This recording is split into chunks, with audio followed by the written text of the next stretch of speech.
के बारे में थोड़ा सा बता। नमस्कार दोस्तों, अभी जस्ट हम लाल किला में हैं। लाल किला में हमारे साथ एक मुस्लिम भाई, हम जानने की कोशिश कर रहे हैं क्या लग रहा है कि जो वक्फ बोर्ड का आज के सुप्रीम कोर्ट में गया है, ठीक है, आज उसकी सुनवाई चल रही थी, क्या लग रहा है कि वक्फ बोर्ड से के बारे में क्या क्या है, वक्फ बोर्ड है क्या, इसके बारे में आप बताइए। ये तो सुप्रीम कोर्ट ही बतला देगी, समझ गया ना, और स्टे लेगी सुप्रीम कोर्ट। इससे गरीब मुसलमानों को क्या क्या बेनिफिट मिले, क्या क्या आपको इससे लगता है? ये गरीब मुसलमानों को क्या मिलेगा? गरीब मुसलमानों को पहले भी नहीं मिला, आज भी नहीं मिला। जब ये गवर्नमेंट नहीं दे पा रही है तो कोई तंजीम क्या दे पाएगी? जब गवर्नमेंट ही हमें नहीं दे रही है तो तंजीम हमें क्या दे पाएगी? वक्फ बोर्ड तो एक ये तो है, मुसलमानों की एक अपनी ये थी कि भाई उनके लिए क्या है कि गरीब बच्चों के लिए जो है ना कुछ वहाँ से मिलता ही रहता था। ये बात नहीं है, कहीं पे कोई दुर्घटना होता था, कुछ होता था, मुस्लिम पर्सनल लॉ बोर्ड उसको हेल्प करता था, इलाके में जाके हेल्प करता था। ऐसी बात नहीं कि वो हेल्प नहीं करता था, समझ जाना है। लेकिन यदि ये कानून लाया गया है, ये कानून नहीं चलेगा, नहीं चलेगा। लेकिन सरकार कह रही है कि कह रही है ना, इस पे बवाल हो जाएगा, बवाल होगा 100%। सरकार ने यदि कानून लोकसभा में और राज्यसभा में पारित कर दिया है, पारित कर दिया, वो भी फेल होगा, दूसरी सरकार आएगी। ये थोड़े है कि परंपरा इसी का चलता है। मोदी का खत्म हो गया, मोदी का भी खत्म होगा।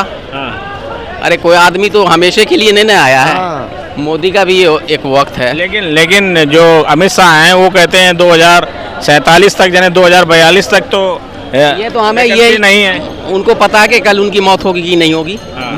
हमें पता है कि हम कब मरेंगे, कुछ पता है?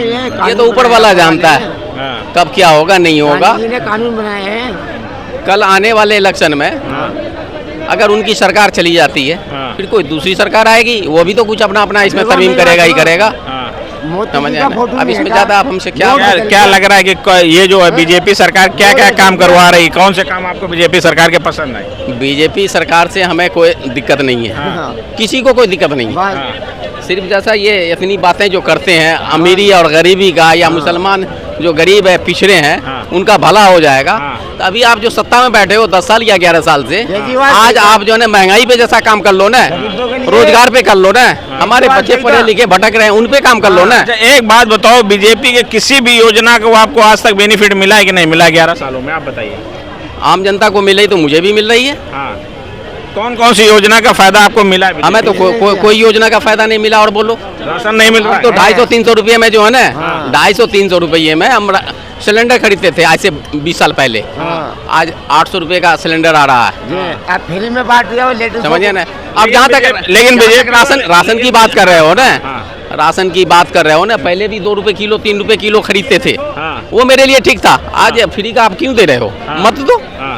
लेकिन बीजेपी वाले कह रहे हैं कि तनख्वाह भी तो लोगों की ज्यादा हो गई है, तो मैं महंगाई कम कर दूं ना, तनख्वाह क्या कर दिया है? अरे मैं गवर्नमेंट जॉब में थोड़े हूँ कि मैं मेरी तनख्वाह ज्यादा कर दिए हो। हमारे लिए तो ये है कि तुम जो है ना महंगाई पे कंट्रोल करो ना, महंगाई पे कंट्रोल करो ना। जो चीनी हम 5 रुपए किलो खाते थे आज 50 रुपए किलो है। हमारी आप इनका जवाब दे सकते हो? अच्छा, एक चीज बताइए कि इनके बाद, मोदी जी के बाद आप किसको प्रधानमंत्री देखना चाहते हो? नहीं, हम इनकी उम्र केजरीवाल को। किसको देखना चाहते हो? बोल रहा हो तुम, तो बोल रहा केजरीवाल भी देखेंगे हम। बताओ, रुक जाओ भाई, रुक जाओ। नहीं, तुम तो उधर कर रहा, हम केजरीवाल आने वाले हैं। मोदी जी के बाद योगी जी का ही नंबर है बीजेपी की सरकार में, योगी जी ही आएंगे। अंदर देखेंगे हम केजरीवाल को। ओके, जय हिंद, जय हिंद। हाँ बस तुम